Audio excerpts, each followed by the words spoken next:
यह कहानी एक गरीब पिता और उसकी बेटी की है। एक बार वह गरीब पिता अपने बेटी को एक स्कूल से लेकर शहर के एक महंगे होटल में पहुंचा। उस व्यक्ति ने फटे पुराने कपड़े पहने हुए थे और उसकी बेटी ने स्कूल की ड्रेस पहनी हुई थी। जब दोनों होटल के अंदर पहुंचे तो वेटर ने पूछा, सर आप क्या खाना पसंद करेंगे, आप अपना ऑर्डर बताइए। तब उस व्यक्ति ने कहा कि आप मेरी बेटी के लिए एक प्लेट पाव भाजी लेकर आइए। वेटर ने कहा, सर आप कुछ नहीं लेंगे, आपके लिए भी कुछ लेकर आऊं? तो गरीब व्यक्ति ने कहा, मेरे लिए कुछ मत लाइए, आज मेरी बेटी के लिए पार्टी है। मैंने इससे वादा किया था कि अगर तुम इस जिले में 10वीं क्लास में टॉप करोगी तो तुम्हें सबसे महंगे होटल में पार्टी दूंगा, तो आप सिर्फ बच्चे के लिए पाव भाजी लेकर आइए।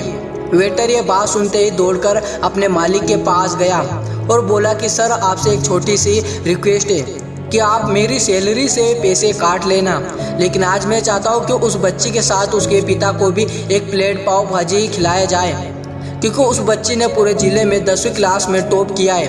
वह गरीब पिता है, ज़्यादा पैसे नहीं होंगे, इसलिए कह रहा हूँ सिर्फ बच्चे के लिए ले जाऊँ।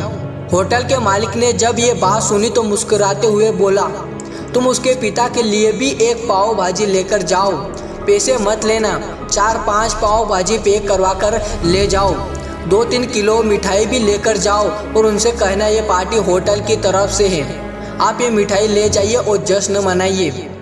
जब वेटर ने 2 प्लेट पाव भाजी लेकर गया तो वह व्यक्ति चौंक गया और बोला, मैंने तो एक ही मंगाई थी, मेरे पास पैसे नहीं है। वेटर बोला, अरे सर शर्मिंदा मत कीजिए, पार्टी होटल की तरफ से, आपकी बेटी हमारी बेटी है, हमारी बेटी ने टॉप किया पूरे जिले में, ये मिठाई लेकर जाइए और जश्न मनाइए। पिता और बेटी खुश हो गए और चले गए। कई साल बीत गए। उस गरीब पिता की लड़की अब यूपीएससी की तैयारी करके कलेक्टर बन चुकी थी और इत्तेफाक से उसी शहर में उसकी पोस्टिंग हुई थी। उस लड़की ने उस होटल में सूचना पहुंचा दी कि मैं उस होटल में लंच करने के लिए आ रही हूं। होटल के मालिक ने जब ये बात सुनी तो होटल को पूरी तरह से सजा दिया। गांव में ये बात पूरी तरह से फैल गई और कस्बे के सभी लोग उन्हें देखने के लिए आने लगे। कलेक्टर अपने पिता के साथ उस होटल में पहुंची थी। कलेक्टर ने होटल के मालिक से कहा कि शायद आप मुझे पहचान नहीं पाए, हम वही पिता पुत्री हैं जो कि हमारे 10वीं क्लास में टॉप करने पर आपने मुझे पार्टी दी थी। हम वही पिता पुत्री हैं, आज फिर से आए हैं और आज पार्टी हम देंगे आपको, आपके पूरे स्टाफ को और पूरे गांव को, क्योंकि आपने गरीब का सम्मान किया है।